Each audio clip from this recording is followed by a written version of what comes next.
The following is a Hoop Ball presentation.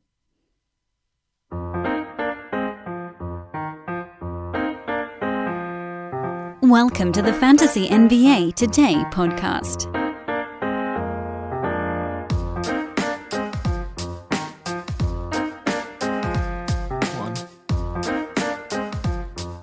Hoop Ballers!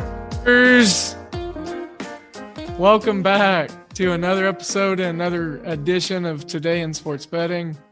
I'm your host, Devin Ellington at DALE007 on Twitter.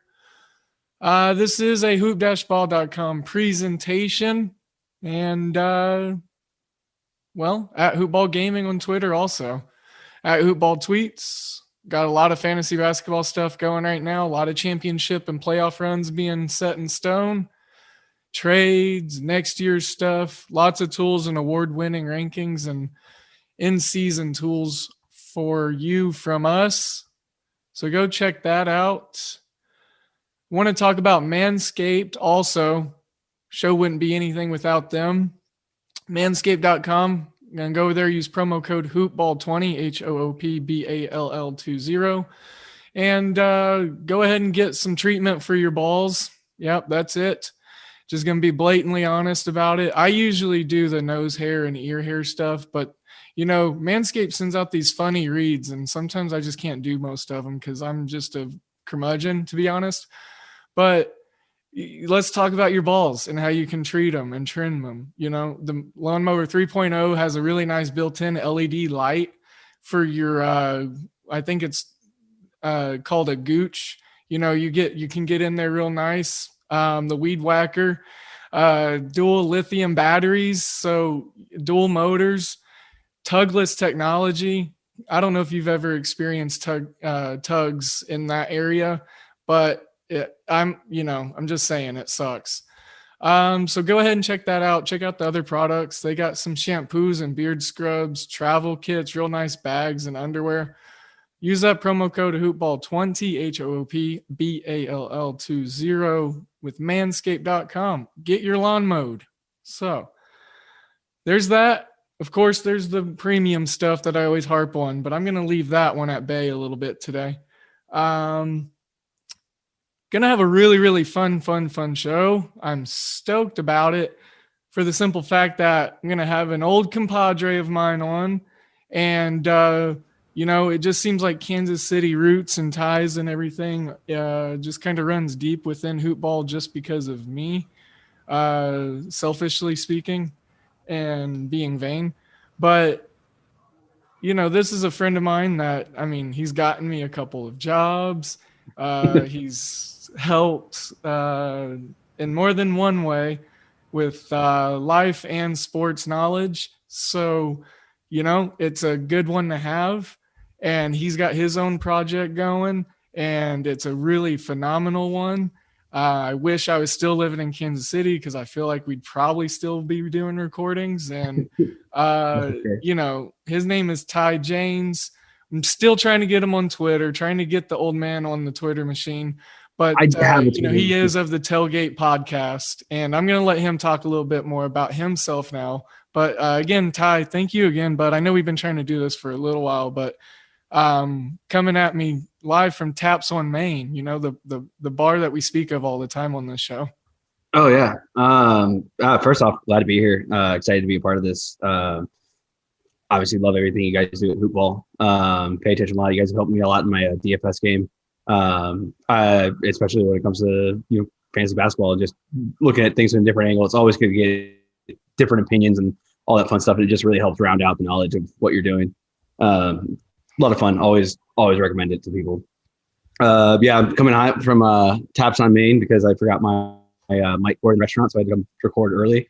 But ready to do this. So we're with the Tailgate, technically on Twitter at just the Tailgate right now. But also I do have a private one. It's a Juice Bag, so I kind of sometimes don't really plug that one that often. But it's okay because you are of of Hebrew juice. We'll throw that out there for disclaimer, folks. So let's not get too hot and bothered. But we're really excited to do this and talk about some fun stuff. being in the Midwest, including the Big Ten and the Big 12, I mean, it's just a center to mecca for college basketball, and right during the tournaments, and a lot of stuff that's literally breaking right now, which is awesome, but also terrifying to see how these these conference tournaments are going to play out. So we'll see. Yeah. And, what you're referencing to is, and being plugged into sports in Kansas City is what I found. It was very enriching. It was accessible, and it was a really fun culture to also be a part of. You and I both, speaking, and then of course other people and counterparts that we're mutual friends with, like Aaron and Duncan, and of course Grant, and listeners, I apologize. I know all y'all out spread across the country. You have no idea what we're talking about, but this is going to be a little bit of that episode today. So, but anyways, with the Kansas City sports tie-ins and everything like that, and just the industry that you are a part of and have been ingrained into for a while, which that being, you're pretty much, you're in there as a bar owner, in the thick of Kansas City, right down the street from the Sprint Center. And being one of your bartenders there one time, we saw some phenomenal things, some fun stuff. And, we got to be a part of the Big 12 tournament essentially. Yeah. And it was just, those kinds of things are really fun. And it stinks that, like, what you're referencing to with KU kind of just being ripped out of the Big 12 tournament, Texas moving on, taking on the winner of Oklahoma State Baylor, yeah. I mean, it's kind of like a bit of a bomb. Oh yeah, it was really heartbreaking, especially since it's like fresh of like 30 minutes old. I mean, especially downtown business, and you experienced it firsthand. But when you're at a bar, like it's literally a 5-minute walk from the Sprint Center, or I guess now the T-Mobile Center, where they do all the Big 12 tournament. It's just heartbreaking to lose one of the major draws to that tournament. KU, and one of the fan bases that's just so prevalent here in Kansas City, especially on an off year for traveling. But luckily, hotels are still full, and have a lot of people wearing gear out there. So we'll see some Texas fans out there. So we'll see how they all pull out. So yeah, I'll never forget just all the Iowans we had last year. They drank a truckload of Busch Light, literally. I mean, there were stacks of Busch Light tall boy cans, taller than I am, and I'm 6 foot, right on the dot. So that was a lot, is all I'm saying. It was fun too. And so, Iowa State fans always travel well, but with them having a down year, plus the travel stuff and the weirdness, of course. So we're gonna dig into, some more Big Ten stuff, I'm sure, you've got some opinions on that, and overall just tournament stuff. And then later, we can talk, I'm relying on you to help me out with some draft notes and such. Sounds good, man. I sweat UAB, Alabama, Birmingham college basketball games. And I've actually been working on my baseball article, the write-ups on that. So that's been taking a ton of time, but for the preview of the season. So where do you want to start with the college basketball first? A specific tournament, a specific team, a specific thing to look at? Honestly, I want to start with Big 12. I think it's going to be a pretty fun tournament, and obviously with KU just being bounced, officially bounced, but not due to themselves, but due to a player positive test. It's kind of one of the tournaments that I have the eye on, because there's some of those not like bubble teams, but there's a lot of teams that can make waves that are good enough to make deep runs and upset some people in the tournament, but also aren't being looked at. For the longest time, one of my dark horses that I loved, and especially in a couple of brackets, I had Oklahoma State winning the conference tournament. Cade Cunningham is a monster, and it's just fun to watch him play basketball. And I like this tournament because there's a lot of teams I can see going deep in the tournament, in the actual NCAA tournament. So like Baylor's, when they play lights out, they play lights out. West Virginia is still scary good, but Oklahoma State has the best player, and there's just a lot of things. And KU is definitely hot and not throughout the year, but it's definitely a fun tournament because the seedings are most in flux for these ones. It felt like with the Big Ten tournament, there's a lot of ones and a lot of 2 seeds, a lot of locked in teams. And this one's going to be like, who's going to have the easiest road to to the finals or to, the Sweet 16 or to the Elite Eight, because it's all about where they're going to come to. So, yeah.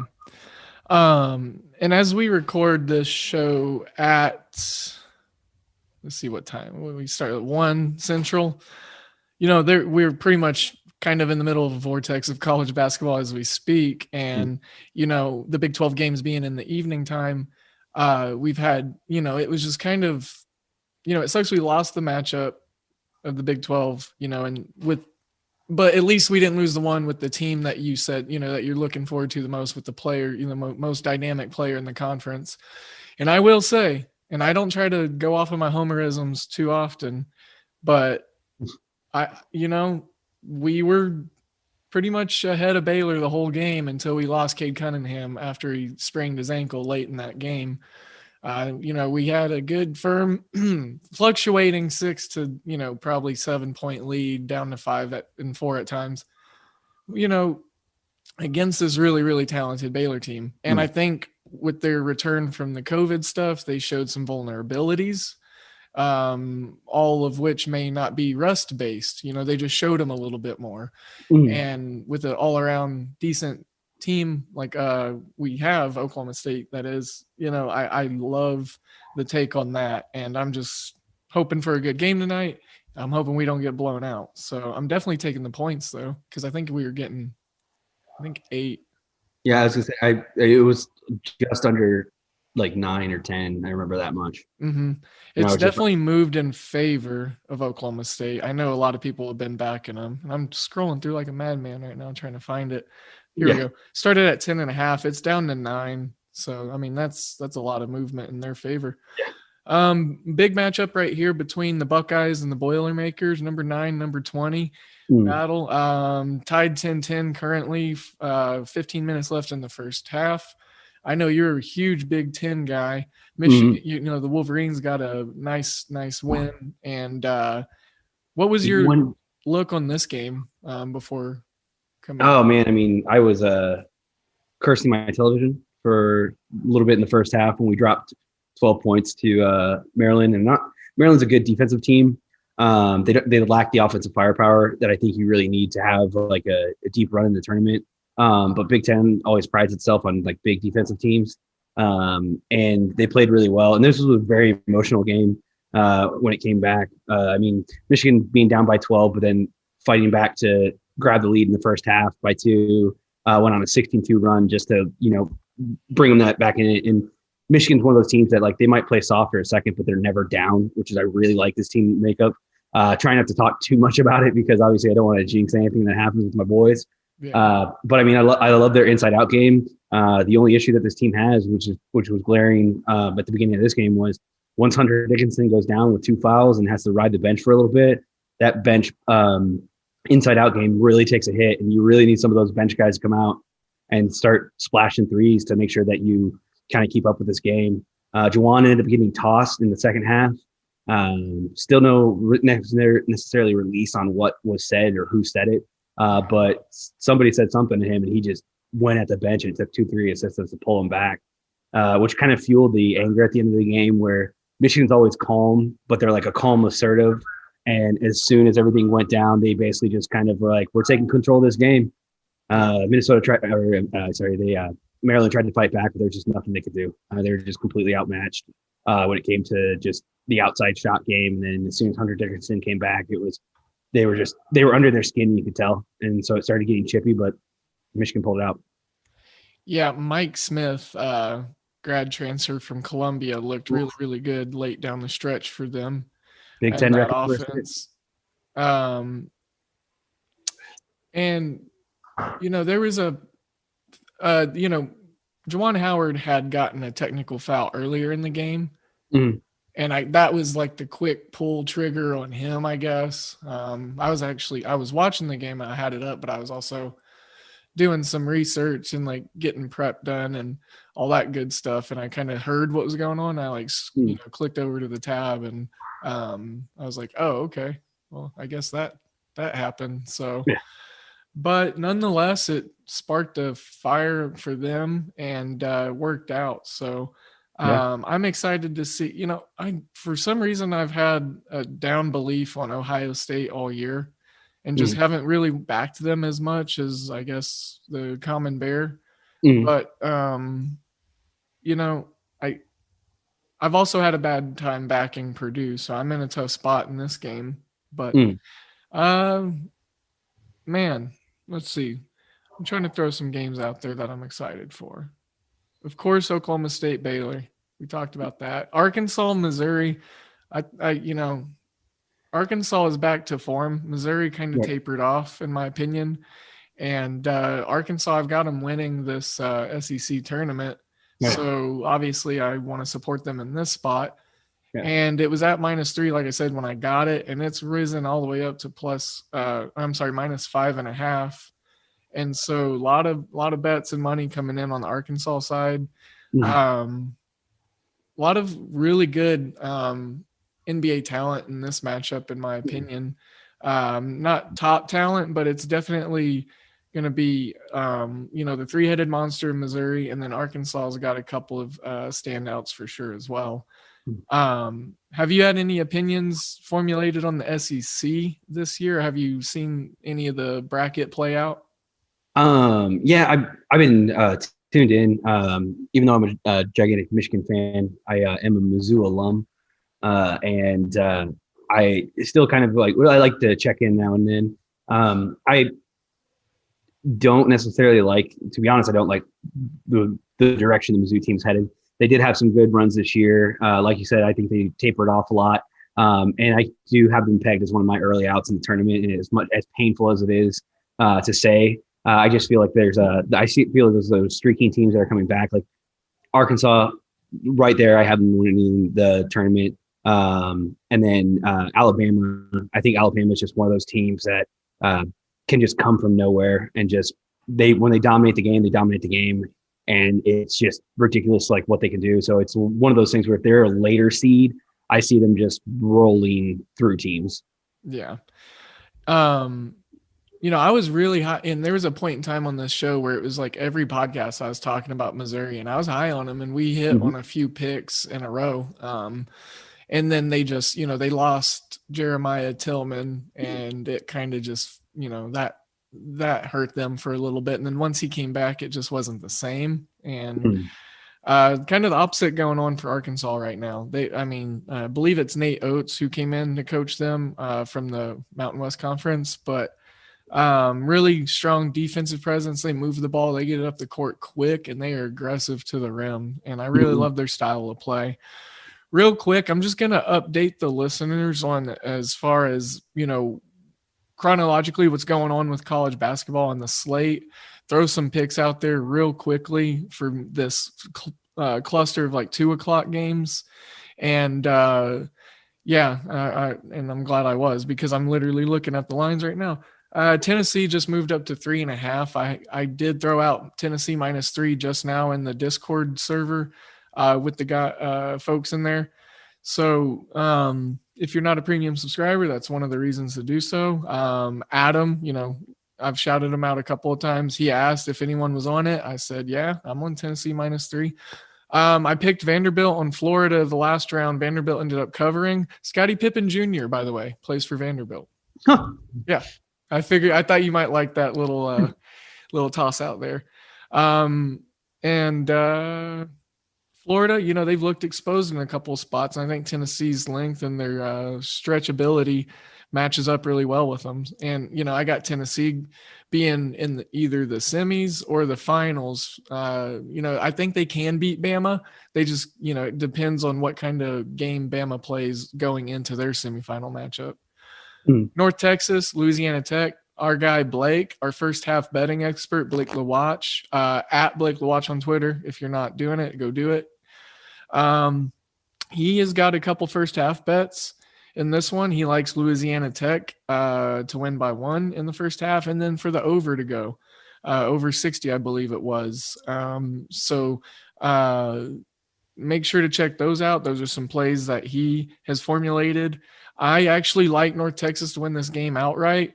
I got them as a minus 105 money line pick. So Blake can have his first half stuff, and I can just go ahead and have the full game. I'm okay with it. Texas State, Jackson State. Jackson State's a pretty solid team, but this Texas State team, I believe, is just going to be the team that comes out of the Southland Conference. I've watched a few of the other teams in their matchups, and Texas Southern just plays the best defense, the best pedigree there. They've come out of this conference a couple of times the last 5 years. Minus 2.5. It opened at -2. I'm rolling with the minus 2.5. And then real briefly to tie it all together for these 2:00 games, 1:30 games. And we're going to try to get this out. Like I said, it's going to overlap a little bit. So I apologize, but I at least wanted to talk a little bit about it. So Cincinnati, SMU, Cincinnati plus 5.5. I like that. And I honestly think Cincinnati wins this game outright. They're a plus, it was plus 2 something when I looked at it on the money line, plus 220, 210, something like that.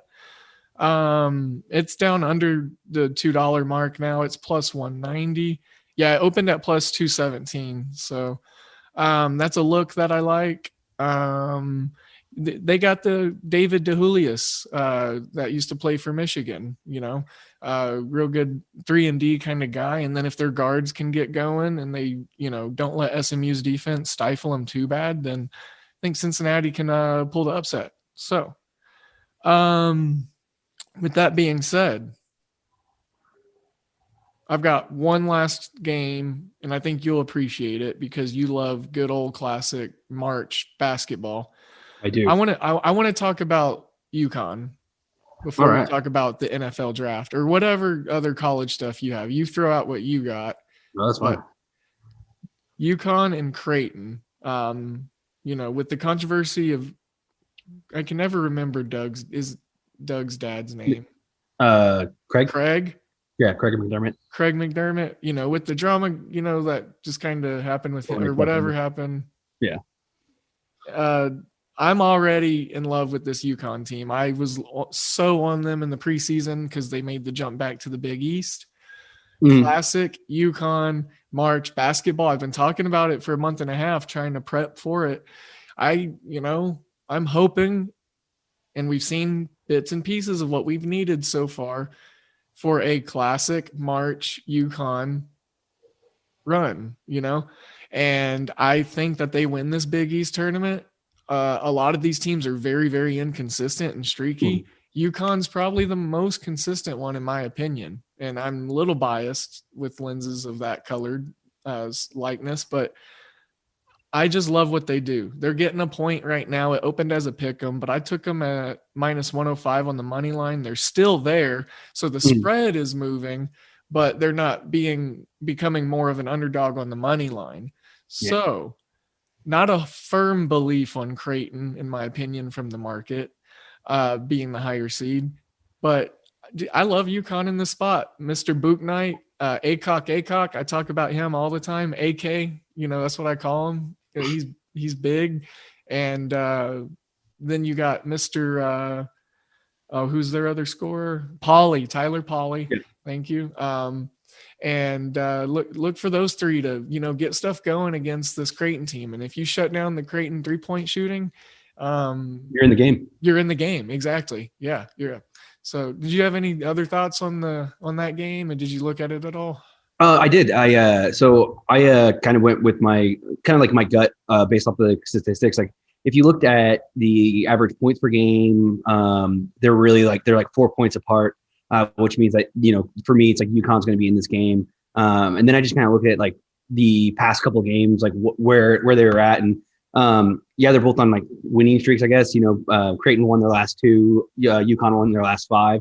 But the difference in basketball was the way that they just played. And like you said, March basketball, man, UConn likes to control the tempo and force you out of your game. And I feel like somewhat Creighton's head's kind of in it and not in it right now with the whole debacle that's going on. And it's yet to rear its ugly head in this tournament.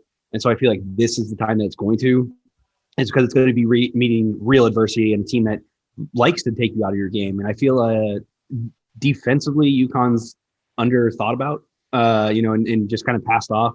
But when it comes to, waking the players up to play around this time of year, you've got to give it to UConn. I mean, they're in it time and time again. Moving back to the Big East was a great move for them, just kind of get back into the swing of things. But yeah, I love I just love their tenacity when it comes like their scrappiness, and especially the last 5 games, they don't want to be put away, and they come to play every day. So yeah, like you said, stop the 3-point shooting and you're in the game. It's March basketball. I mean, that's all we can kind of say. So we got a lot of late games tonight. I'm not going to really unpack a lot of them because, like I said, we want to feature some NFL draft talk on this, and Ty's definitely abundant as far as a notebook goes for that. So if y'all have questions or games that you have, specific angles on that you're curious about, make sure to be following me on Twitter at DALE007, and then also the website. That's where you'll find a lot of our stuff. And then you can also reach out to Hoopball Gaming also, and we'll get some discussion going.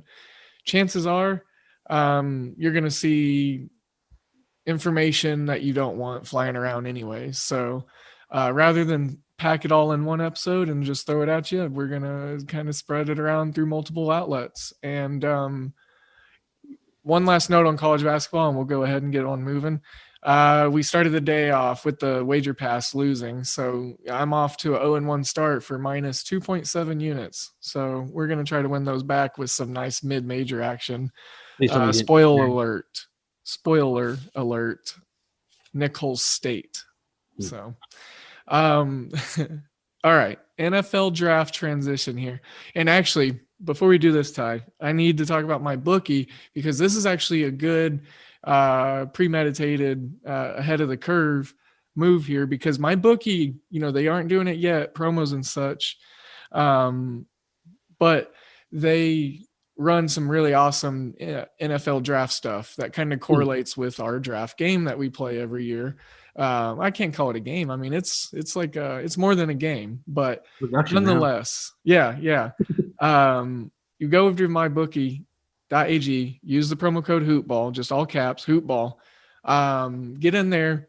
I'm going to recommend don't go in and selecting a bonus. Don't select the bonus. Just use the promo code. Let them know who sent you. Get in there with Bitcoin. That's the way you get your money in. That's the way you get your money out. It's super easy, super fast. It's smooth, and it's transitionable. If you don't want to do it, give me your email address and I will create an account for you and we will get rolling. So, and then you know what, you tell me what picks you want made and I'll make sure to do that for you too. Like I said, I changed my title. I am a liaison for the sports betting market now. So, use the promo code, get ahead of the curve on this NFL draft stuff. We're about to get some really phenomenal nuggets and our brains are probably going to melt a little bit. There's a lot of guys that I'm familiar with, but I have not done the amount of digging I need to be at this point of the calendar year. So Ty's going to enlighten us, and you take his knowledge and then my college basketball picks and what we just talked about, take it on over to mybookie.ag. You bet, you win, you get paid. Use that promo code HoopBall, HOOPBALL. Okay, Ty. All right. What class do you want to talk about the least, or what position group? Tight end's pretty weak, right? Yeah, tight end. I was going to tight end. It's Kyle Pitts and it's Kyle Pitts. Freiermuth obviously comes off the board like second, and then you have some deep guys that I can't remember. There's it's like Hunter Long or something, but yeah, for the most part, that class of tight end is not what we've seen in the past. There's definitely a lot of developmental guys. Even like last year, there was a lot of guys where it was like Troutman, you knew was Cole Kmet. Like these were guys that you saw as solid options, but they were going to have to be in the system a little bit longer. I think Kyle Pitts, which it's rare for tight ends to go into the league and be dominant year one. We don't really see it that often. We maybe see it toward the end of the year. But Kyle Pitts and his skill set, we're talking about generational talent here. He'll probably line up on the outside a couple times, obviously, and they'll spread him out all the time because he is just that gifted. I don't see him falling out of the top 10. there's teams that need a tight end that will look at him and try to figure all that stuff out. I honestly don't see him falling past Dallas, or if he does, he'll be picked up next at the Giants. But it's just, he is far and away one of the best tight end grades coming out we've seen. And sometimes that means a lot. I remember years ago, obviously being a Lions fan, that like LeBron was graded as being generational talent, and he's kind of coming to his own a little bit the last little bit, but he wasn't like that splash player where he was supposed to be in Detroit. But Kyle Pitts just recommends something just completely different. And that Florida passing attack, you couldn't stop Kadarius Toney. You couldn't stop Kyle Pitts on the backside.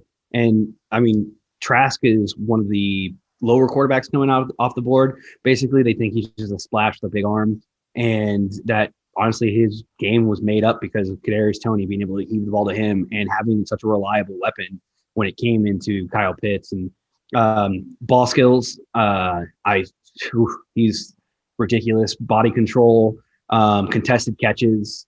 He knows just how to go up and attack it at the right point. And if you put a smaller linebacker on him, or the linebacker might not be fast enough. And then if you pull over a safety, like, you better hope that it's a bigger safety, because he will manhandle that safety and then just make him look foolish. And he owns the middle of the field. My favorite landing spot that I would like for him, if say like a couple of the linemen go off the board pretty quickly, and or the Bengals go heavy free agent draft this year for linemen, if he made it to Cincinnati, that pair with Burrow would just be exceptional. Burrow loves his across the field tight ends and loves to utilize that position, and needs somebody that like him in the backs or coming in the middle. It would be phenomenal, but obviously I think their biggest need is offensive line to protect Joe Burrow. So you have to address in free agency, and Kyle Pitts would just be phenomenal if he ended up there.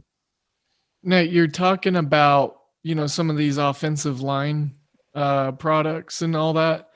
Now obviously there's the big talent out of Oregon, and he opted out, and we're talking about Penei Sewell. Yeah. What other top end linemen are we looking at, and what team in probably the top 5, top 10 outside of Cincinnati is in a desperate need position for that? Johnsonville sausage strips are strips of sausage that look and cook like bacon. They come in amazing flavors like original, maple, or chorizo. Now you can transform your BLT into an SLT, or turn your bacon cheeseburger into a chorizo cheeseburger. It's not bacon, it's Johnsonville sausage strips, and it's a meaty miracle. Find it by the bacon, even though it's sausage. Atlanta is always a thought, because they said that they are going to go with Matt Ryan again this year. So keeping him upright in the pocket, I can totally see them going that kind of combo guard. One of my favorite, honestly, linemen in this draft is combo guard tackle. Probably can play everywhere on the line. It's Rashawn Slater. His hands are great. His body movement, his lateral agility. He's quick and he's gritty, and I love linemen that can play multiple positions. So he's one of those guys where you can get him in on the line, and even if you have your left tackle, you can slide him into guard, or you could, and he's not going to be outclassed. He's one of my personal favorites coming out of this draft. And where's he out of? What school? Northwestern. That's right. Okay. Yeah, I was trying to remember. Big Ten boy. Watched a lot of tape on him. Yeah. Probably why I'm so high on him is because very in tune to the Big Ten feel. And just the things that he did against some of those defensive pass rushers from like Ohio State, Michigan, and he just bodied them up and controlled them really, really well. And then, like I said, the flexibility to move them all across that line makes him completely valuable when it comes down to it. There's a lot of names lower in this draft. If you're looking top end, if the Jets don't go quarterback, which I think they will, they'll probably go O-line, even though they did just get Becton, but somebody like a Slater or something like that would really work for them to kind of like move them different pieces.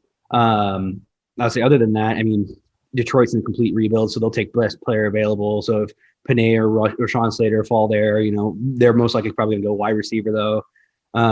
It's just kind of going to be, most teams are going to, we could see the first historic run of first 4 quarterbacks taken in the first like 10 picks. But other than that, I pencil in at least 2, solid on that third, and then maybe that fourth. We'll kind of see what happens from there, because there's always a little shakeup that happens beforehand, and there's always one top player that does something stupid, knocks himself down in the drafts almost every year, it seems. But for the most part, we're gonna see what happens. But I mean, I love a lot of the teams need linemen. This is a really weird free agency year, with a cap being so small. Since it's coming in at roughly 11 million less before all these contracts happen, you're gonna have a lot of older guys taking veteran minimum deals to try to get in the free agent market next year. And this is all gonna shake out in the next 10 days or so. And then basically you're gonna see teams lying. They're gonna pick their guy and go. Tackles completely underestimated in this draft. There's a really, really deep offensive drive here. Some second round guys that jumped up at the Senior Bowl. Quinnen Miners from Wisconsin Whitewater. Love the kid. Oh, I heard about him earlier in the year. Small school guy. Yeah. Small school guy, but won the Senior Bowl. And as far as our pick for like the Tailgate podcast, he's the guy that got paid, because he went from 4th or 5th rounder and jumped up and dominated that entire week and basically cemented himself and should be coming out in the 2nd or 3rd round. So he's going to get paid. You have a lot of interior guys that can move around, which I really like. And then some of the tackles, like you got Samuel Cosme coming out. I'm rising on Eichenberg from Notre Dame. Mm-hmm. There's a lot of talent. Your boy Oklahoma State was Tevin, or not? It's not Oklahoma State. Tevin Jenkins. Is that you guys? I think that's correct. Yeah. Love his long arms. Yeah. And his body control coming around the outside. So there's a lot of talents. Elijah Vera Tucker from USC. It's a solid offensive line draft, but they're not going to go super high, which is going to be great. But like, you're going to see a run in maybe the end of the 1st and into the 2nd, where just tackle, offensive guard, center, and all. Yeah. And what is awesome about this, tackle and guard class, I really, really love the fact that it's deep. Like you said, last year's was kind of just, it was talented. Last year's was, talented with, like Jedrick Wills and Mekhi Becton and Christian Wirth. Wirth. Thank you. That was the other one. Andrew Thomas. Right. Yeah. And then, even the guys that fell down towards, the bottom of the 1st and into this, guys like and then even a little further, Robert Hunt. So I like how deep and how, spread throughout the whole 7 rounds that this draft is going to have talent for the offensive linemen. I think you'll see guys drafted in the 6th round, 7th round, having a chance of being in some spots to get a bunch of good snaps this year. It's a very, very deep lineman class, in my opinion, as far as just overall prototypical work ethic. And like you said, swing guys, a lot of different swing guys in this draft too. There was, I referenced my bookie and then how they do the stuff with like the 40-yard dashes and whatnot. I want to talk quarterbacks real quick, but I want to talk about I want to talk about that 40-yard dash prop and kind of get your ideas on that. And you're smiling right now, so I think you probably have a couple guys picked out. So quarterbacks, I want to throw out Trey Lance's name. Mm-hmm. Is there any water in his bucket for a franchise? Is for him being such a and there is not a ton, at all, of overall games played or reps or snaps. Mm-hmm. He's a FCS quarterback, and as we know, their season was kind of chopped. They played 2 games this year. Right. But he was recruited very highly. He could have played Power 5 quarterback, from what I've read. Yeah. The things to note, especially about the FCS, and especially North Dakota State, they are good at transitioning prospects and getting quarterbacks to play into systems, which I really like. Because they have to set the coverages, they have to set the offensive line, and they have to basically run the entire game from the quarterback's pocket, which makes them almost a little bit more pro ready at times for that in the NFL. But at the end of the day, it is a developmental prospect. But even then, like some of your other ones, like, Zach Wilson, who I love, and Justin Fields, they all have stuff that they need to work on too. I like Trey Lance. It's definitely always about fit and where they go when it comes to it. There is a franchise possibility for someone like him. I mean, Carson Wentz coming out as well, like, looked pretty good until this past year where he looks trash. But for the most part, there is a lot that is on the North Dakota State quarterback that, even though he's played a lot less, which is the big question mark, there's still the things and the intangibles that he's done. And he did do right by going out and getting some pro trainers to, help him improve his game and work with the right people. Granted, this is a lot of there's a lot of inflation around people right now, because a lot of the people that worked out with people are trying to get their guy drafted. So you see a lot of those pro workout scouts and all that stuff. They're like, this guy's the greatest guy ever. Look at all the stuff he can do. But in the same fact, there's a lot of just trying to drive the draft pick for that single person. I believe that he has the capability, but he's going to need a developmental time. And anyone that I think just grabs him and tries to start him right from the jump, I don't think it's going to work out. Not saying the kid can't do it eventually. I'm just saying that he might not necessarily be ready for jumping from the SEC into the NFL is a big jump because of the speed and all that stuff. Jumping from a FCS to the NFL is otherworldly because of the amount of talent that you're playing against. And when you don't get those games and you don't get, almost pro snaps against, Super Division I talent, it kind of puts you at a disadvantage for coming out. Yeah. Very, very true. Carson Wentz, only other true, I guess North Dakota State FCS. And then there was Joe Flacco out of Delaware State, but Joe Flacco. Oh, Mr. Flacco. Flacco Flame. I actually watched his championship game. It was Delaware and Delaware State. It was the championship game of the FCS I think playoffs. I might have lost you. So that was pretty funny. There was another prospect that I was looking at, and then I'm trying to find him again because I got distracted. Oh, you're good. Yeah. I was going to talk about just a comparison from this year's draft to, last year's. And Travis Etienne to Jonathan Telback Taylor, is. I mean, so I had to eat my words last year. I'm not big on Wisconsin backs.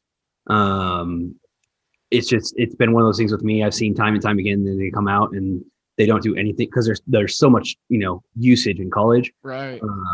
Sometimes same things with Alabama backs. But obviously that's being rewritten as we're speaking with Derrick Henry and, Mark Ingram had a solid career with the Texans now. But so basically, I really liked Etienne. I think he's the most well-rounded running back coming out of the draft, especially because he is exceptional in the pass game and receiving, and just receiving back out of the backfield. He is what you look for. He's very consistent, knows how to hit his holes, sometimes one cut back, not a super dancer, but great, and I do like him a lot. But I mean, Jonathan Taylor definitely has proven that he's ready for the pro level, especially toward the end of the year. Had a rough start from the beginning, but I think we discounted his body size a little bit and thinking how much he has. And we'll see how he does this year. Sophomore slumps maybe come around. But I love Etienne. I just think that this running back class is very, very close. And I don't think that there is the clear cut number one. There's all these backs that do something good or something different. And there's a lot of talent on this back in the backfield here, but I don't see them as I very rarely see anyone as a 3-down back coming from this draft class. Yeah. I can see Jonathan Taylor being a 3-down back. Etney, I think he's a 2-down back, pass coverage, coming in second and third downs, right system. He could turn him into a 3-down back. I totally believe it, but there's a lot of, role players and all that stuff. I mean, one of my favorite running backs out of this class is Michael Carter from UNC. Yeah. And he's going to be a 3rd down role, but I mean, he could be a Shane Green type. That's kind of the comparison I have for him. Is 4 or 5 years of good, consistent, out of backfield, catch and release and just go, and that's kind of where I see everyone kind of working for that. Yeah. He had 25 catches for 267 yards, Michael Carter, this season. And then since we're talking about running backs, I'll throw a couple more out there, and then I'll use one as a pivot to that 40-yard dash and the quick guy stuff. I like Gainwell out of Memphis, Kenneth Gainwell. Nice physical running style there. I think someone might be able to find some usage for him. It depends on how fast he runs. We'll see what happened in the offseason. He's one of those running backs that if he packed a couple extra pounds on in the offseason, it kind of ruins his game and his explosiveness to create that power.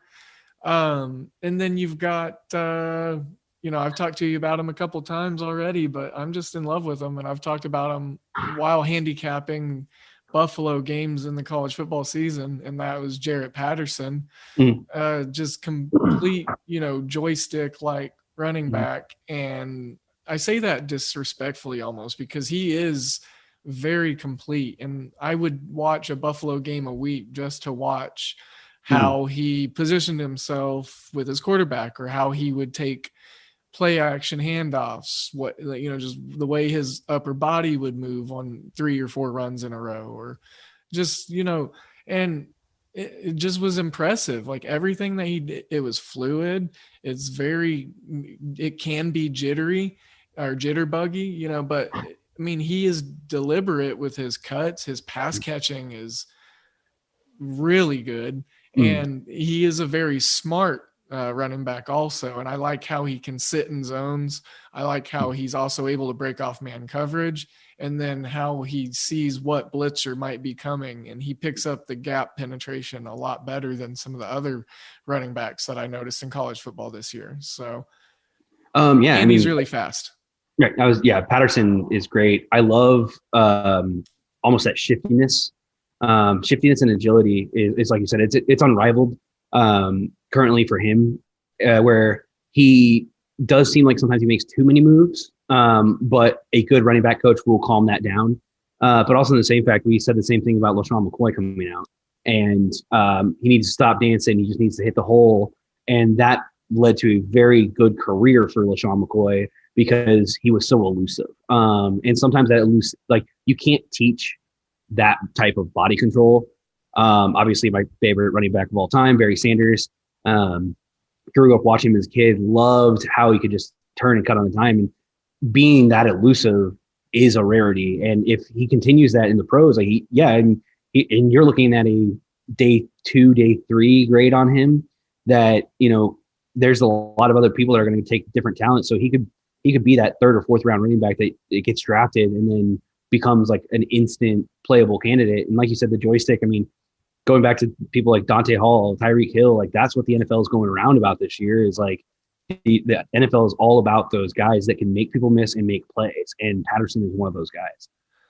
Yeah. And like I said, he just was there was multiple games he scored 5 touchdowns. He he tied the college football single game record at 7, I think it was. There's a game he hit 6 touchdowns. It was just, and he had, I think it was 300 yards rushing in one game. I mean, he was just breaking off 80-yard run. I mean, it was just. Yeah.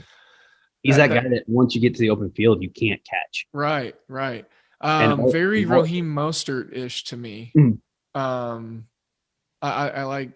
I like Mostert, just wish he could stay healthy. I love what he does as a running back. I mean, those are the kinds of running backs that I kind of tend to like. And it's either I want you to be like that, or I want you to just completely run everyone over. Like I just love those power backs. So Patterson seems like a little bit more shifty Jamal Charles to me, because his first step is almost full speed. Yeah. And I love that about Jamal Charles coming out, is he was so quick that like he would just go through the hole. Next thing you know, he was in the linebackers. He was in the secondary. Patterson's one of those guys where he hits top speed so quickly that you can't, he'll break open a play, but just by taking it to the outside, and then next thing you know, no one's catching. And that's great and fantastic in the NFL, and very rare. So are you thinking that he has a chance of putting up the top 40 time, or do you think that's going to be Jamar Chase? Or I think the top 40 time is going to come from the defensive backfield position. There's a lot of different times. I do see some really good 40s, but there's been a couple of guys. Eric Stokes just ran at the HOA combine workout that they had. He ran a 4.24 40. Cornerback out of Georgia is just blazing. Clocked him at 22 miles an hour. There's one guy that I'm really, really excited to see run. It's JC Horn out of South Carolina. Love Horn. And apparently there's a rumor going around that in the Notre Dame game, sports science went down and dissected it. And at one point in time during one of the plays, he was running at 24 miles an hour, which would be the fastest recorded time, then faster than most stuff in the pros. And there's a 40 time speed, and then there's like a game speed. So we'll see what he actually does with his 40 time speed. But game speed, if you clock out at 24 miles an hour, holy crap. Right. That is just blazing. That's still fast. That's still really, really fast. Stokes that just ran it. I've never seen anybody. He has to have done track or something like that at some point in time in his life, because I've never seen someone come that clean out of a 40 in almost every year that I've been watching. It was ridiculous. Yeah.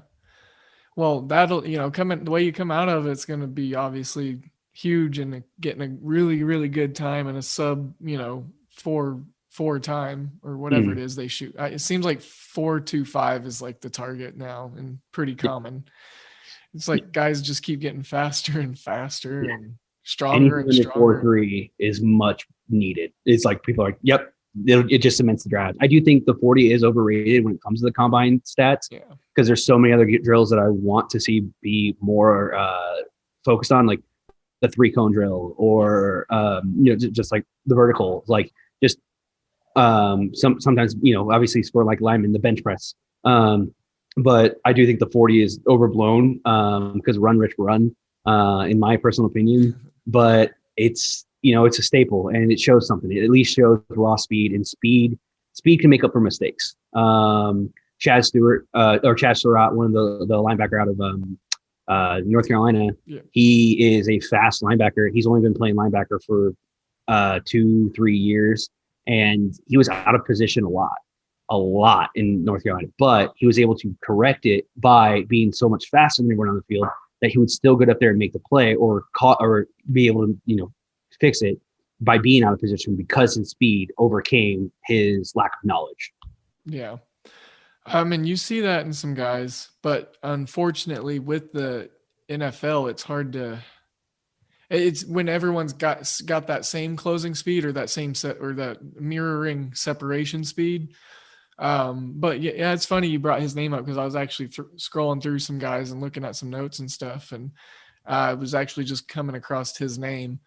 And there was Micah Parsons, kind of flip it a little, him being more of the lesser athletic based linebacker, he's very cerebral, but he's strong. He's very strong too.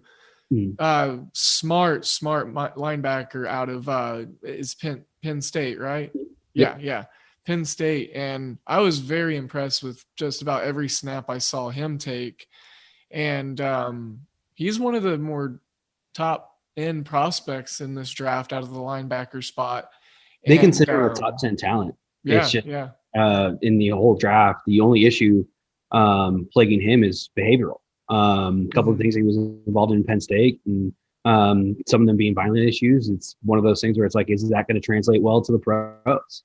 And I think that he is good. And like you said, he's completely cerebral. He knows what the play is happening when it's happening. But it's like, can he control himself and to be worthy of that top 10 pick, or to be worthy of that first round first linebacker taken off the board? Yeah. And with what teams need and what teams around the, projection of where he might land, is obviously a little different. There's a lot of these guys, like Jamar Chase and Jalen Waddle, Devonta Smith, Kyle Pitt, there's all these weapons. And then you got the flurry of quarterbacks in there, and then the top talent of Penei Sewell. So it's it's kind of hard to imagine him. He is a top 10 talent, like we said, in agreeance, but I think he could drop, to like 11 to 12, just based off of, and then obviously this is all speculative because we have no idea what's about to unfold with, draft pick trading or free agent. There's teams starting to do some transactional things, Tom Brady getting the extension, the Patriots trading for Brown. There was another move in there, I think a lineman. Obviously the Raiders locking in Derek Carr. That kind of tips their hand as far as what they were looking to do. We're not going to see the Raiders trade into the top 5 to get a quarterback now. Probably not. I mean, maybe Mike Mayock's a genius, so we'll see. No, but yeah. What other? We'll talk. Throw a couple different prospects out there before we wrap this up. But I was really interested as far as, just a talent that you were super interested in this draft, or what, you talked about Atlanta briefly, but what other maybe coach might need to nail this draft in order to extend his coaching life? It seems like there's obviously not a lot of coaches super on the bubble right now. Because there's a massive, obviously, change and overhaul of coaches. So any of the new coaches need to nail this draft because they're already treading some light water. There's a lot of pressure on Coley from Texans right now, just because if they don't keep Deshaun Watson, and I've been very, very adamant that Bill O'Brien completely crippled that franchise. I mean, when you're talking about if you lose Deshaun Watson, you trade DeAndre Hopkins to the Cardinals, then you give them J.J. Watt. Are the Texans just a farm team for the Cardinals? And you have all this like mysterious surrounding that team. That's just kind of he has to nail it his first little bit because the GM and him are going to be they're going to be in hot water just starting. From there, it's obviously what do the Saints do without Drew Brees or with Drew Brees if they have him back? And some of these teams that were just on the cusp of making deep runs or taking it to the Super Bowl, beating the Buccaneers. The Saints beat the Buccaneers twice this year. They're the only team that did it. And then the Buccaneers, it's hard to beat a team 3 times. It's really hard to beat a team 3 times. But it's like they were there. And you had, the Packers. And, even the Washington football team was the closest team in the playoffs to upsetting the Buccaneers, which no one would have pegged because all of that. Washington football team, Ron Rivera, has to start nailing some picks. Letting Alex Smith go, I think, was a mistake. And where they're at with that program, they're not super high to where they can trade up to get a quarterback, but it's going to cost them. And the quarterbacks that are probably all going to be gone by the time they're there, we have no idea what's going to happen in Washington. So there is this feeling of, are they going to be bad for another year? And they might. But you need to add talent somewhere on that roster. And the free agency market is just not there for quarterback right now because all those names have already gone. Yeah. Yeah. And there are a few franchises that are just kind of in a weird, just like a weirdness zone, it's, I thought it was funny what you said about the Texans being the farm, kind of like the farm system for Arizona. What it feels like. And I was actually kind of surprised about J.J. Watt going to Arizona. I thought Buffalo would have been really, really interesting. Buffalo or Kansas City. I know Kansas City drafts, develops their guys up front, and they do a really great job with it, and they're in a great position right now at those positions. But just the dynamic, right. We'll see with the health. But and then I also thought maybe he was going to go and join his brother in Pittsburgh. Right. So the Chiefs just need a DN that isn't a splash play DN. Frank Clark is great at making plays, but he's a splash play, 1 or 2 plays a game type. They needed a player like JJ where it's going to be constant pressure. Play in, play out, always getting there. Always just rushing either the lineman, the chip blocker, the quarterback, the pass protector, like whoever is assigned to him, just making them uncomfortable. Yeah. Because on the other side, you got Chris Jones, you got the middle penetration, a lot more of that edge pressure you can get in there. So yeah, it was definitely weird that he did go to Arizona, but I mean, hey, he saw something he likes, and maybe Cliff Kingsbury shouldn't be written off this early.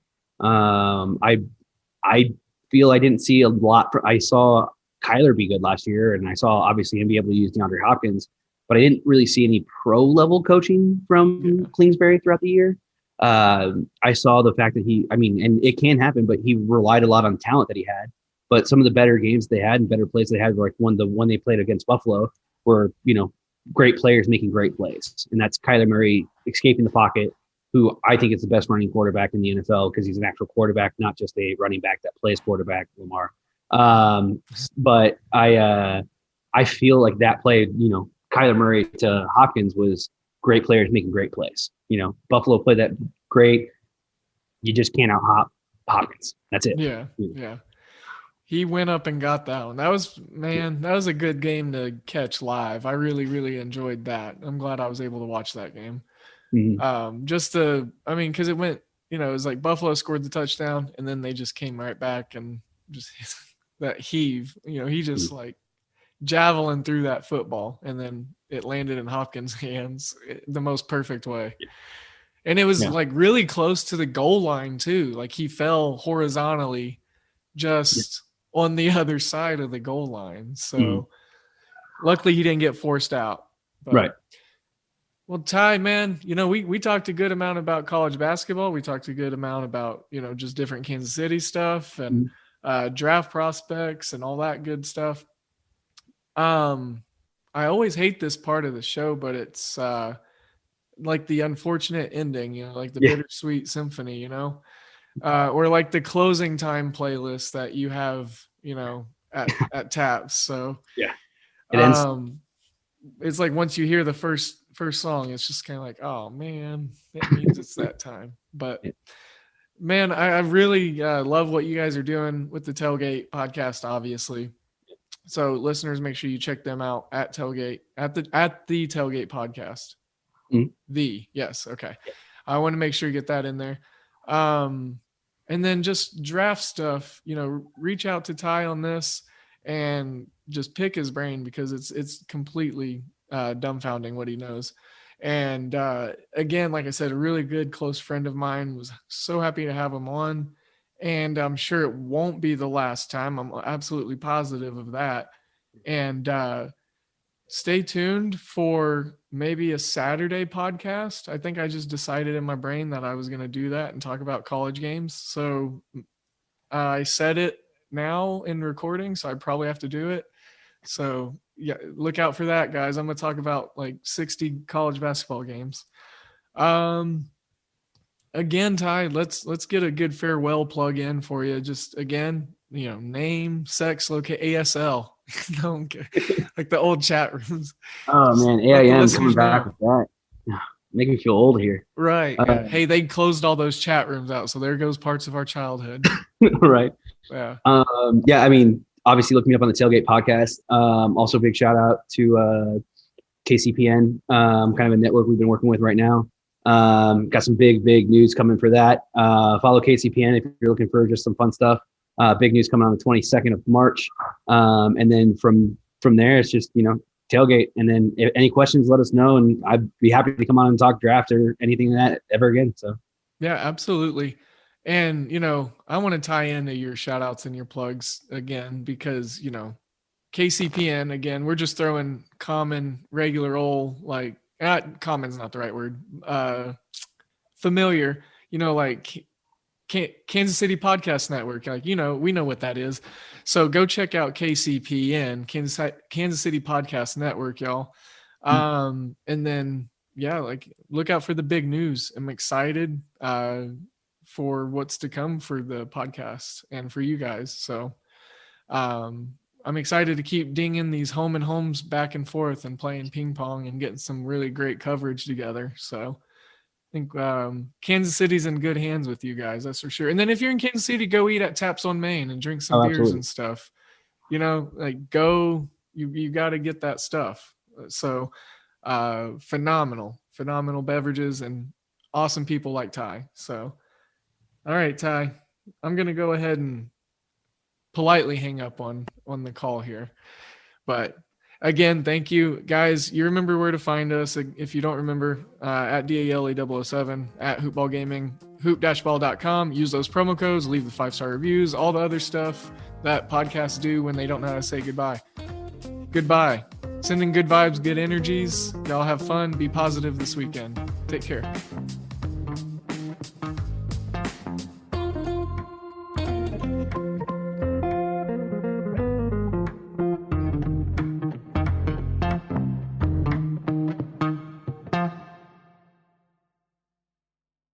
This has been a Hoop Ball presentation.